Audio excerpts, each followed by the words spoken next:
초기 그리스도교의 예배를 보여주는 좋은 자료는 바울이 주도한 성찬 중심의 예배인 고린도 교회의 예배에서 볼 수 있습니다. 바울은 우리가 축복하는 축복의 잔은 그리스도의 피에 참여하는 것이 아닙니까? 우리가 떼는 빵은 그리스도의 몸에 참여하는 것이 아닙니까? 라고 전제하면서 빵이 하나이므로 우리가 여럿일지라도 한 몸이다. 그것은 우리가 모두 그 한 덩어리 빵을 나누어 먹기 때문이다 라고 하는 것을 강조합니다. 사실 지금 우리가 사는 세상에서 이것은 어쩌면 민주주의나 이런 것에 아주 근간이 되는 아주 기본적인 개념이기 때문에 우리에게는 그저 그게 뭐가 신기한 일인가 라고 할 수도 있지만, 그때는 2000년 전의 시대에는 이것이 굉장히 혁명적인 일입니다. 과히 혁명적이라고 할 수 있습니다. 바울이 그리스도교 예배를 에서 강조하는 것은 하나됨인데요. 거기에는 두 가지가 있습니다. 하나된 것과 그 다음에 희생제사가 없다는 거예요. 그러니까 희생제사가 없는 그런 제사라는 것은 거의 찾아보기가 힘듭니다. 구약에서도 그 뭐 양이나 비둘기나 뭐 이런 것들을 죽여서 그 피를 범으로써 희생 제물로 삼아서 하느님께 예배드리는 것이 나와요. 뭐든지 마찬가지죠. 그건 전 세계의 모든 종교가 무언가를 희생 제물로 삼는 거죠. 특히나 그 고린도는 아폴로 신전이나 그 아르테미스 신전 같은 게 있었는데, 거기에 신전에 참여하는 것은 아주 소수예요. 소수의 사람들만 차지했고, 우리가 신전 보면 한 산 위에 이렇게 크게 신전이 있고, 거기 많은 사람들은, 대부분의 사람들은 그 산 밑에서 그 위에서 벌어지는 연기가 나는 모습이나 이 음악 소리가 나오는 것이나 이런 걸 보고 있으면서 구경하는 것이 이 당시의 예배의 가장 모범적인 아주 그 평범한 그런 모습이죠. 그런데 거기에서 예배는 어찌됐거나 사람들이 멀리서 보기 때문에 거기에 참여할 수가 없지만, 그럼에도 불구하고 웅장한 건물, 그리고 사제들의 그 복장과 제의도구, 희생제물을 시전하는 방식의 여러 가지 시각적인 요소나 합창단의 소리의 청각적인 요소나 그런 동물을 태워서 실제로는 이제 고기를 태우는 냄새가 쫙 온 마을에 퍼지는 그런 후각적인 이런 것들을 보면서 신적인 어떤 경외로움 같은 것을 느끼는 것이고, 사실은 예루살렘 성전에서 드리는 예배도 이와 크게 다르지는 않았는데, 그리스도교의 예배라는 것은 매우 독특했어요. 희생제물이 없어.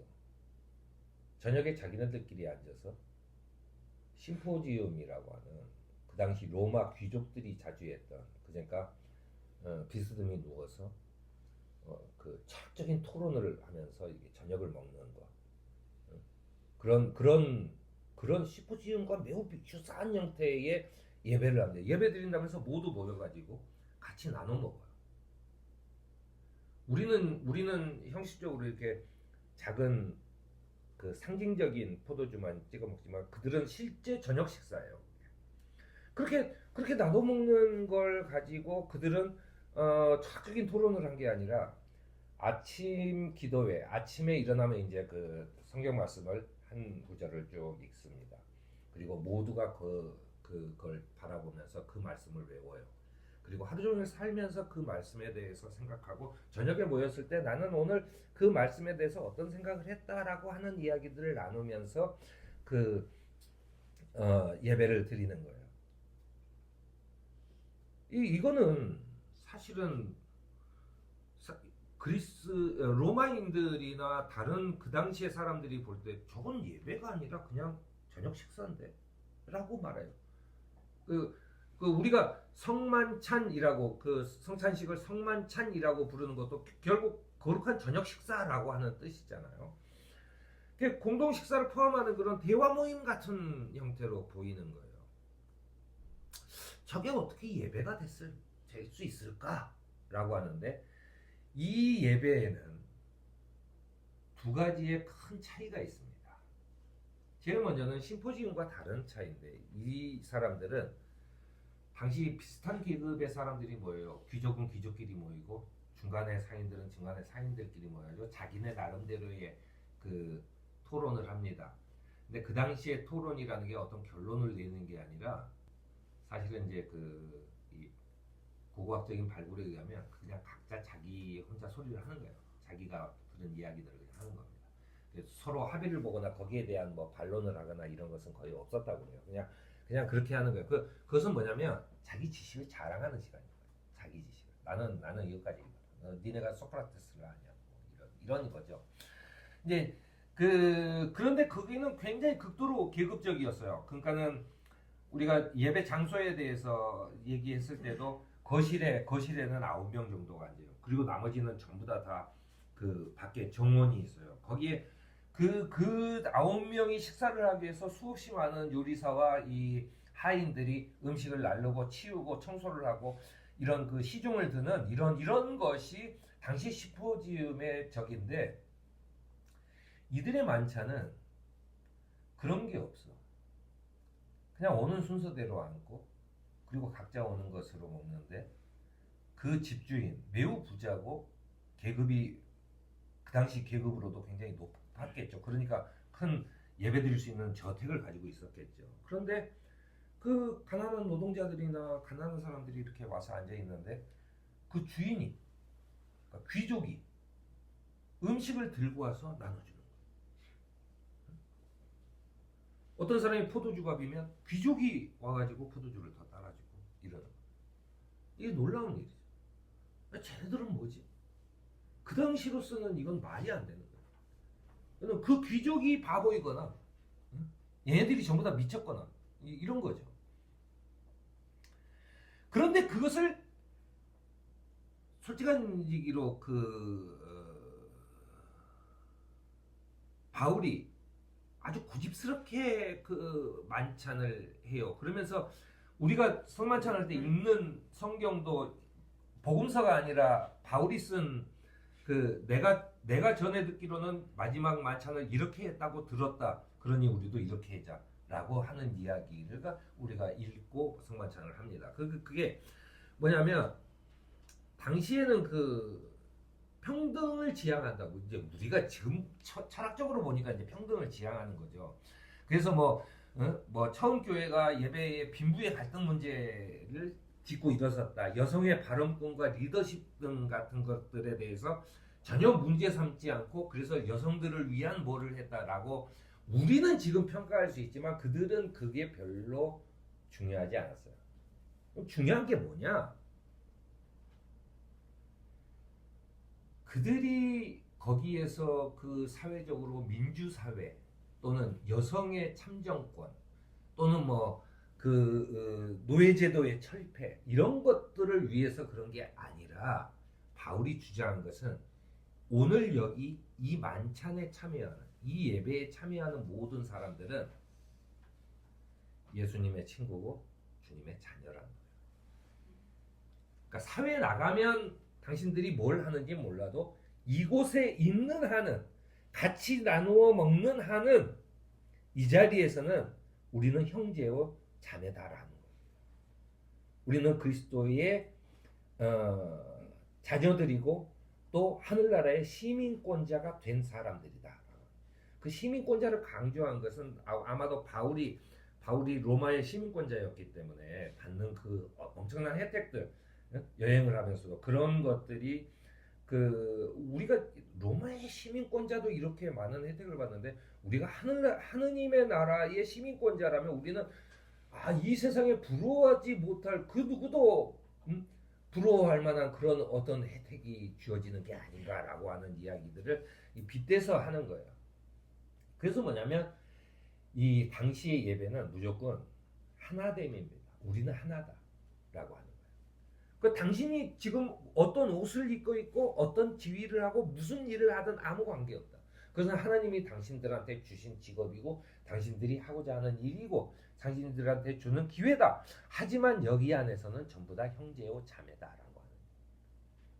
그래서 지금도 카톨릭이나 우리 그 학교 다닐 때는 교회에서도 형제님 자매님 하고 부르는 경우가 많았는데 저는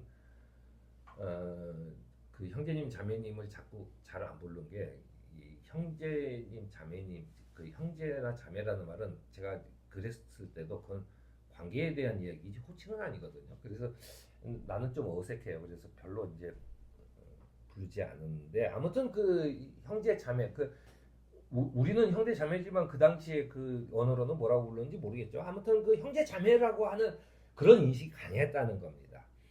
그리스도께서 위하여 죽으신 신도라고 하는 거예요. 당신이 왜 귀하냐?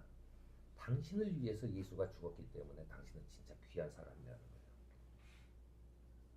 그겁니다.